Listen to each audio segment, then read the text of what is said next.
The year is 1944.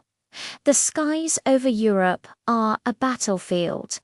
For the brave men flying bombers deep into enemy territory, every mission is a roll of the dice.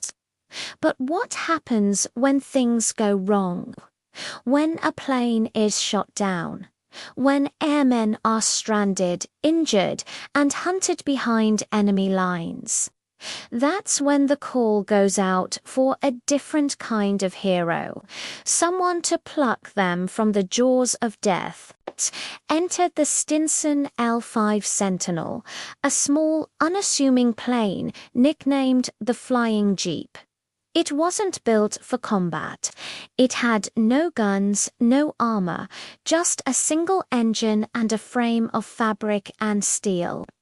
Its job was to be a liaison, an ambulance, an angel of mercy, and flying it was one of the most dangerous jobs of the war. These pilots flew low and slow, right into the heart of the kill zone, the chaotic area just behind the front lines.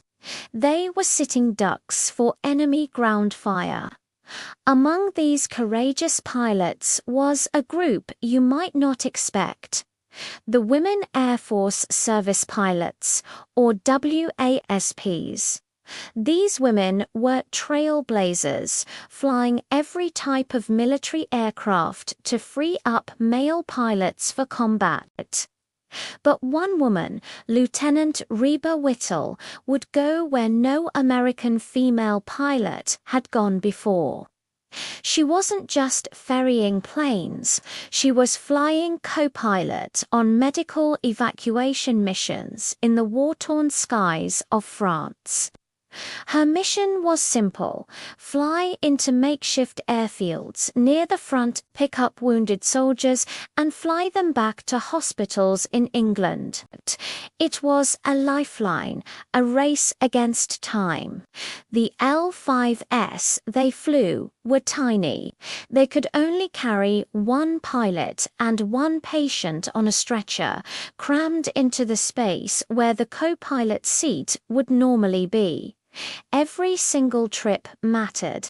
Every successful evacuation was a life saved. On a fateful day in September 1944, Reba and her pilot, Lieutenant Colonel T.H. Scrivener, took off on what should have been a routine flight. They were heading to a forward airbase near the German border. The plan was to drop off medical supplies and bring back a wounded soldier. But in the chaos of war, plans can change in an instant. Bad weather and a navigational error sent them veering off course. Suddenly, without warning, the sky erupted. Their little plane was caught in a storm of anti-aircraft fire. The fabric on the wings was shredded. The engine coughed and sputtered, and Reba was hit in the hand by shrapnel. They were going down. Scrivener wrestled with the controls, managing to crash-land the crippled plane in a field. Dazed and injured, they crawled from the wreckage, only to find themselves surrounded by German soldiers.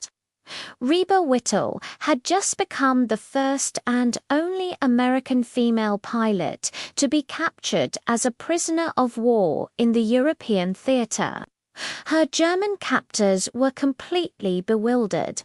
They had never seen a female pilot before. They didn't know what to do with her. She was interrogated, moved from one makeshift prison to another, and eventually ended up in a permanent POW camp, Stalag IX. Life in the camp was grim, but even there, Reba's spirit never broke. She was a curiosity, an anomaly, but she was also a fellow officer to the other Allied prisoners. She endured the same hardships, the same meager rations, the same uncertainty. Finally, after 4 long months of captivity, she was included in a prisoner exchange.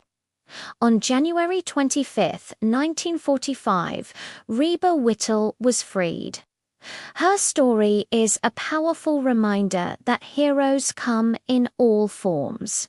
She wasn't dropping bombs, she was dropping supplies. She wasn't looking for a fight. She was trying to save lives. She flew into the kill zone not as a warrior, but as a rescuer, and in doing so, showed a courage that continues to inspire us today. Thanks for watching. If you found this story as incredible as I did, make sure to like, subscribe, and hit that notification bell for more tales of unsung heroes.